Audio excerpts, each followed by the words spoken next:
여러분 안녕하세요. 9988 촉TV의 나도성입니다.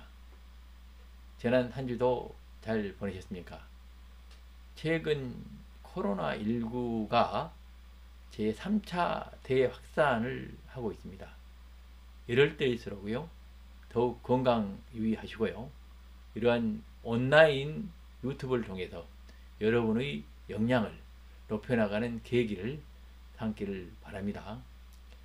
지난주에는 우리 중소기업의 디지털 전환에 대해서 그 방법론과 방향성에 대해서 여러분들과 톡톡 얘기를 나누었습니다.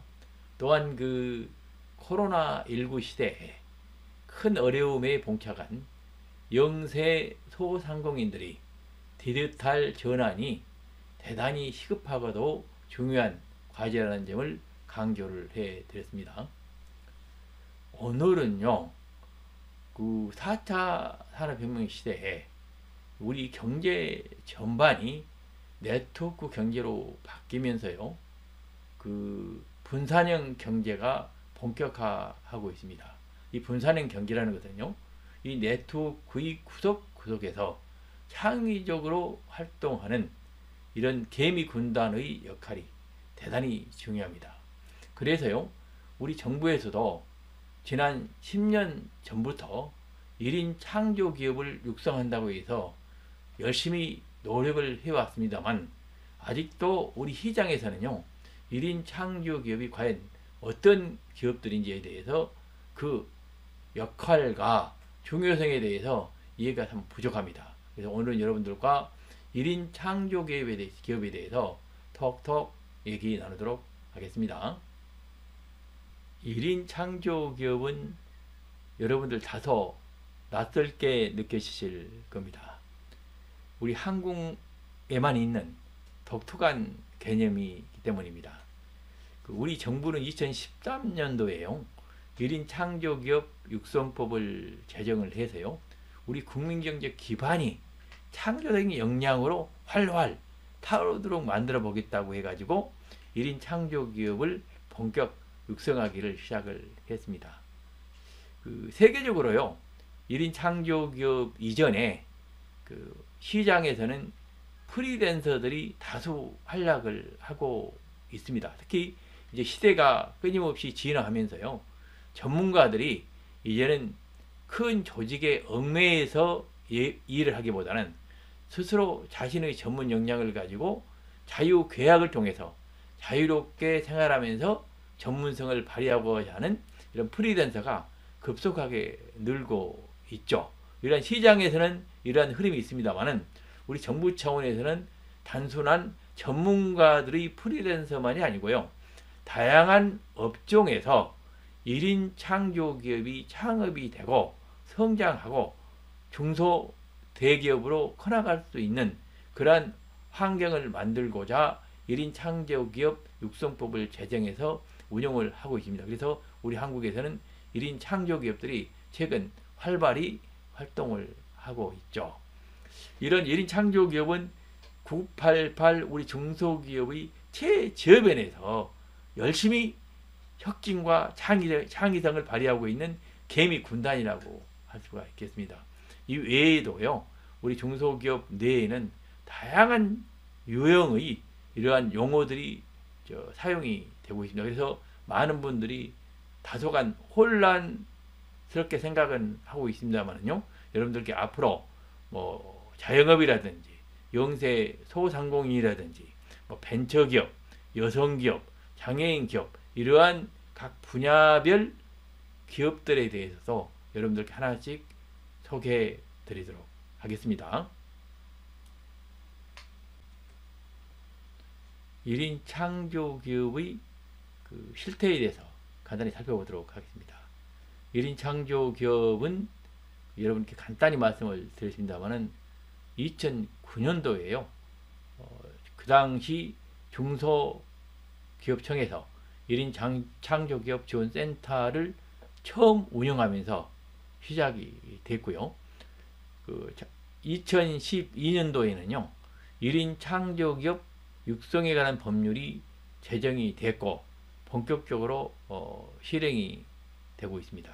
그래서 이 법에 들어있는 내용들은 다양합니다만은 하여튼 3년마다 1인 창조기업 육성 계획을 수립을 하고요. 매년 실태 조사를 하도록 되어 있습니다. 그리고 1인 창조기업 지원센터를 운영토록 하고 있는데 아까 말씀드린 대로 전국적으로 50개가 운영이 되고 있고요. 1인 창조기업에 대해서 다양한 지식 서비스 거래, 교육 훈련, 기술 개발, 아이디어 사업화, 그리고 해외 진출 등 다양한 지원을 하도록 법률상 규정이 되어 있다 하는 말씀을 드리겠습니다. 그리고요, 매년 실태 조사를 하는데 2019년도 실태 조사 결과를 보면요, 대단히 그 의미 있는 결과가 나와 있습니다. 1인 창조 기업은 숫자가 얼마나 될까요? 2019년 조사에 의하면요, 현재 28만 개가 1인 창조 기업으로 파악이 되고 있고요. 그 중에 제조업이 35%를 넘고요. 교육 서비스가 24%, 그리고 수로 및 기타 개인 서비스가 18%를 넘는 순으로 나와 있습니다.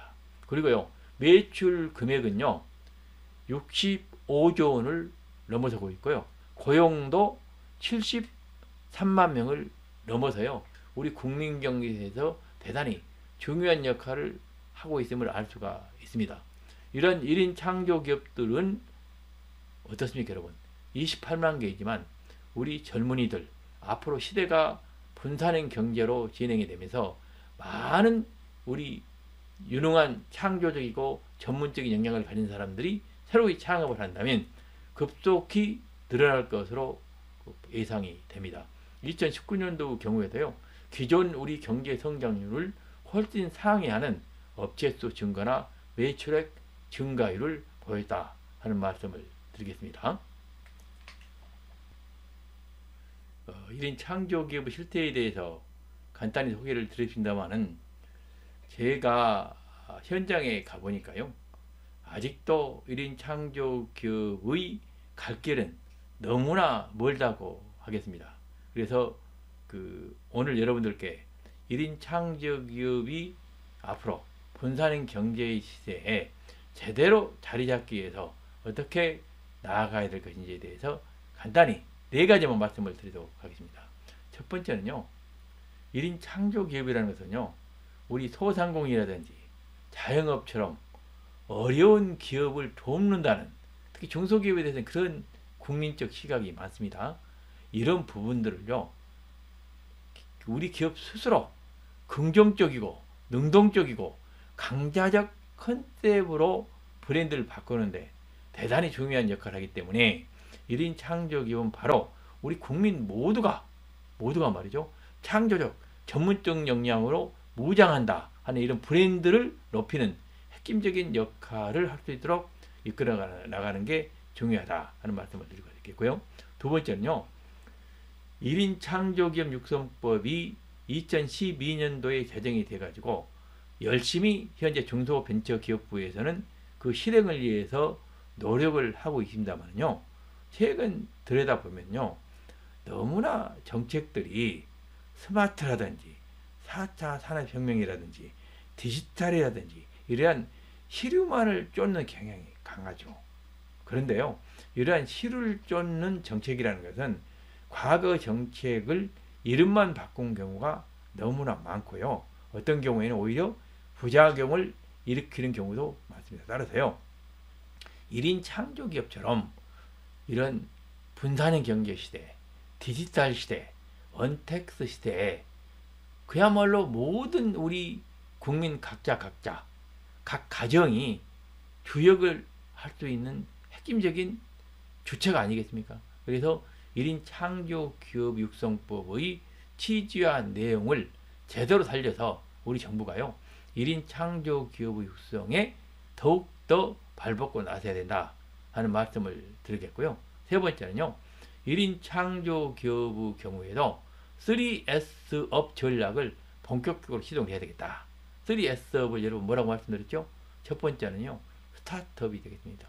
1인 창조기업 스타트업을 지금 더욱더 활성화시켜서요, 현재 28만 개죠?